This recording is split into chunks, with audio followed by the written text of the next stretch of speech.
Maligayang pagbabalik mga kasolid. Bad news para sa mga Pinoy. Vincent Acero Astrolabio isinugod sa ospital. Yumer Marcial laglag na sa Olympics. Casimiro versus Sebastian Hernandez. Ito nga matunod ang maglalaban ngayong buwan ng September. Iyan ang ating mga pag-uusapan. Pero bago yan mga kasolid, pwede bang makahingi ng isang like, pa-share at pa-subscribe na rin ang ating video. Para sa ating unang balita, isang hindi magandang pangyayari para kay Vincent Acero Astrolabio. Matatanda natin na ilang araw pa lang ang nakakalipas matapos nga ang laban nitong si Acero kontra sa pambato ng Japan na si Junto Nakatani, na kung saan knockout sa first round ang inabot ni Kabayan. Kinumpirma nga ni Coach Nonoy Neri na isinugod sa ospital itong si Vincent Astrolabio.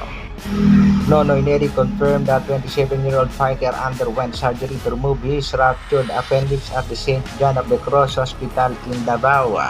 Nagulat naman sa balita ang matchmaker na si Mr. Sean Gibbons and praying for Astrolabio's quick recovery. Sa kasalukuyan naman ay nagpapagaling na itong si Vincent Acero Astrolabio sa kanyang operasyon. Samantala, pangbato natin sa Olympics na si Yumer Marcial, laglag na nga mga kasolida. Si Marcial ay merong record na 5-0 sa professional boxing. Isa namang amateur boxers ang kanyang nakalaban. Olympics journey ends for Yumer Marcial after loss to Uzbekistan. Medyo may katangkaran nga nakalaban ni Marcial na si Khabibullah-Ev, kaya naman tinalo siya sa puntusan.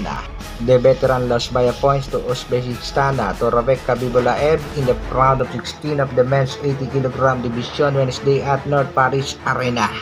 Pero congratulations pa rin kay Yumer Marcial, bawi na lang sa susunod. Sa kabilang balita naman mga kasolid, kinumpirma nga ni Coach Jason Casimiro aka Kuya Lods na tuloy ang laban ni Alas ngayong September at announcement na lang ng Treasure Boxing Promotion ang hinihintay natin. Bagamat hindi pa nga na-anunsyo ang laban, pero matunog na itong si Sebastian Hernandez Reyes, isang knockout artist ng Mexico at isa ring undefeated ang makakalaban ng ating pangbato sa buwan ng September. Meron niyang kartadang 16 wins, 50 knockouts, undefeated.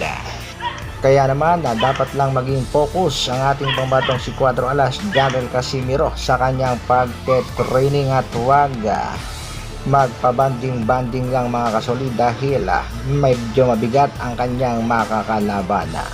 Good luck sa upcoming fight ng ating pangbatong si Angas ng Pinas. Kaya mga kasolid, abang-abang sa announcement ng Treasure Boxing Promotion.